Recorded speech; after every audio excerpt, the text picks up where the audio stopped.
Welcome back. The topic of this video is about creating courses from your experience.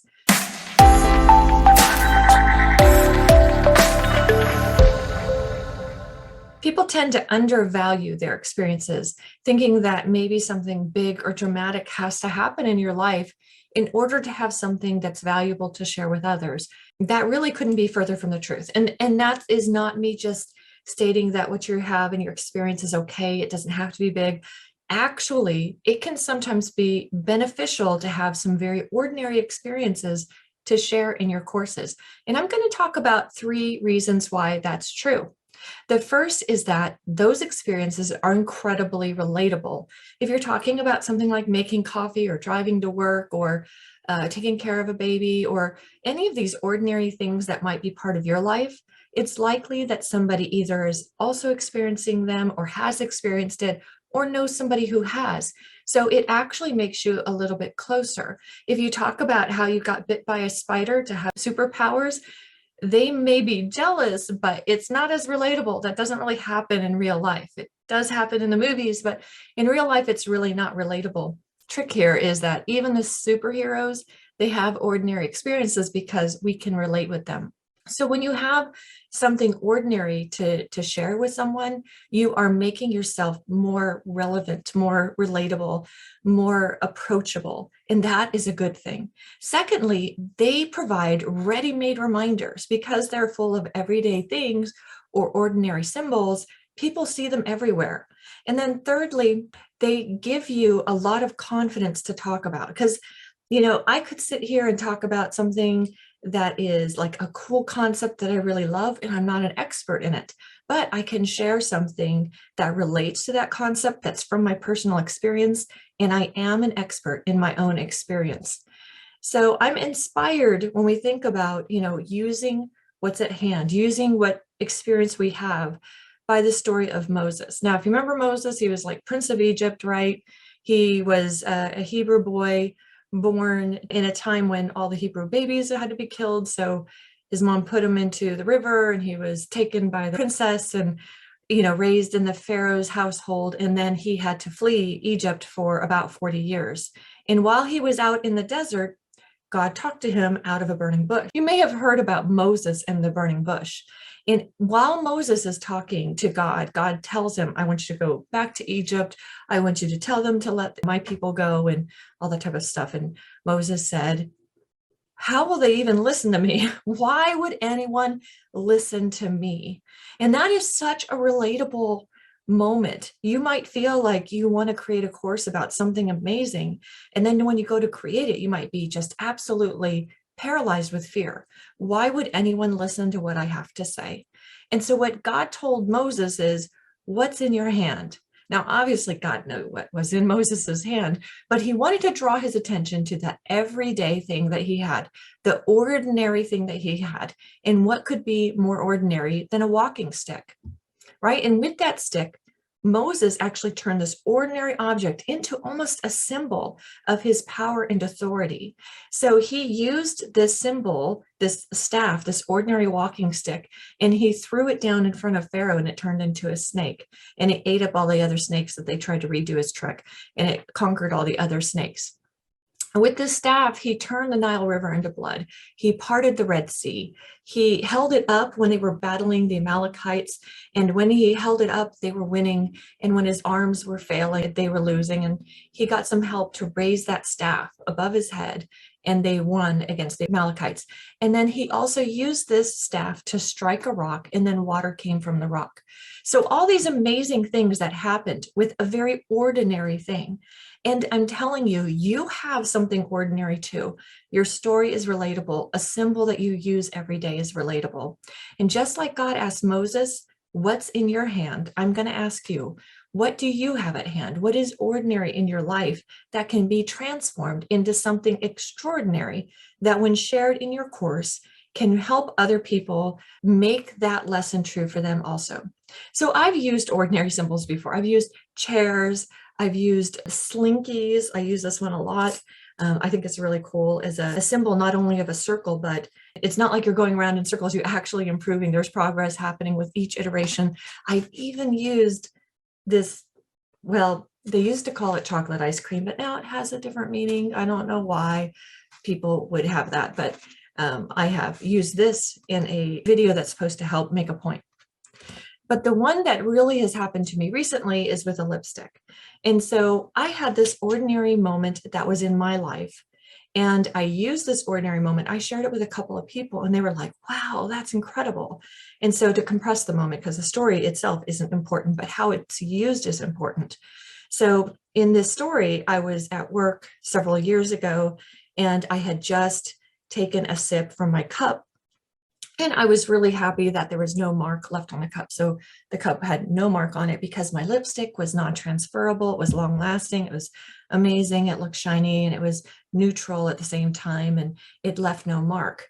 And when I realized that I had been living my whole life without making a mark, I determined then to go out and buy ordinary mark making lipstick to symbolize that I was not called on this planet to be invisible. I was not called or created at this moment and this time and to be here and then to just disappear without leaving a mark. I was made to leave a mark, and I truly believe you were made to make a mark too. So I was sharing this thing about this make a mark thing, and we even had the symbol of a lipstick on a coffee mug so people could remember. And now the neat thing about this is that lipstick is relatable, right? Or your symbol could be relatable.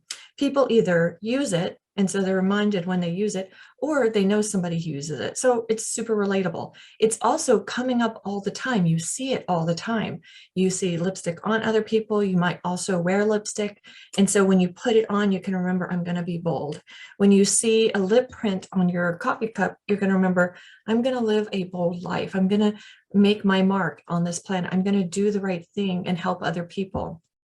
And then when you take the lipstick off yourself, or when you take the lipstick off the cup, all of these things are reminders of it. In the same way, anything that you have that's a tangible symbol. So maybe you're talking about how you use baking soda, and making baking soda, maybe baking soda and vinegar together could make a symbol of taking two inert things and putting them together and seeing power. And then anytime anybody sees baking soda and vinegar, they're thinking about your message. Or you might talk about driving, and when they see a fire hydrant, that might symbolize something that you used. All of these are fantastic for long-term recall. And that is actually one of the things you're trying to do with your course, right? Is to leave an impression. You want to change the perspective or the way they see the world. And you can call that into long-lasting memory by using these symbols that people would see every day, these ordinary symbols.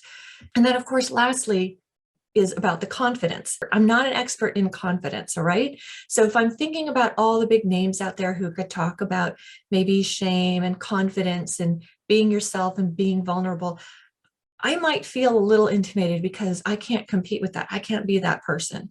But I did have this own story, this story of feeling unconfident for a very long part of my time, in how one simple idea about lipstick changed the way that I saw myself and changed the approach that I had towards confidence, so that I was going to act and do what I could to leave a mark, whether or not I felt confident. So I might not be confident in talking about confidence from studies and from, research and all that type of stuff, but I can be confident talking about confidence when I'm talking about my personal experience in my lipstick story. And the same goes for you. You use something. What is at hand? What do you have next to you? Maybe you have a pen and you can use that pen, and that pen can be something that is relatable. People use, phones and styluses, but people still use a lot of pens. The last time I looked at an office supply store, they still had walls and walls of pens. So if you used a symbol like a pen, it's everyday, ordinary. It could change the way your audience looks at pens. Okay, so that's number one, that it's relatable. Number two, it becomes a long-term symbol. So every time they see that pen, it can remind them of that lesson. So it really helps with the long-term retention. And then number three, when you talk about your experience, what's in your hand, what is your experience, what is your symbol, you can be a confident expert in that. Maybe not in the topic overall, but you can be an expert in that. So I want to share that this has happened just recently with me. And these are really important things that you can think of when you're creating your course. So I had a call with a health coach the other day, and There's a whole lot of different, when you ask for help with a health question, especially with what is healthy for somebody to eat, ask a question like that and you will get 200 different answers from 900 different people, right? So there's so many different answers out there in so many different stories. So I was on a call with a health coach, and what she had to say, I'm going to be honest, I was pretty skeptical. She was talking about studies, and I was like, yeah, but everybody talks about studies. And she was talking about this and that and the other thing. And I was like, yeah, everybody talks about this, that, and the other thing. And then, like, almost, I think it was in a moment of desperation, she goes, listen, I've got to tell you, I know what you're going through. I went through that myself. And then she went and talked about her personal struggle and journey in health difficulties and how she learned and what she was sensitive to, and how she overcame it and how she learned to help other people. Well, she can talk about all the studies and I can be skeptical, but when she starts talking about her personal experience, I was drawn in by her story. I was drawn in by her passion. In that moment, she was transformed from a knowledgeable woman talking about studies that may or may not be aligned with what I already believe. She was transformed from that into this beautiful woman who has this amazing story. And she not only looked like maybe she knew what she was talking about and that she has gone through a difficult thing, she looked amazing. She looked transformed. She looked like somebody who had like a secret that she found that she wanted to share with other people. And that's amazing, because I know a lot of times we want to think that the logic really matters.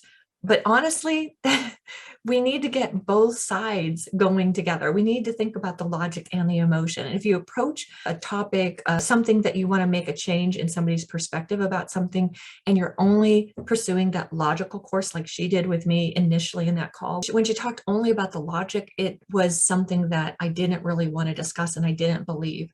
But when she talked about her personal experience, now you're drawing me in with the emotion, and I can see why it is so important to her. Now, I still might not agree with her 100%, but I liked her a whole lot more when she was vulnerable and shared her story. And that's what I want to encourage you to do. When you're creating your courses, look at what's in your hand.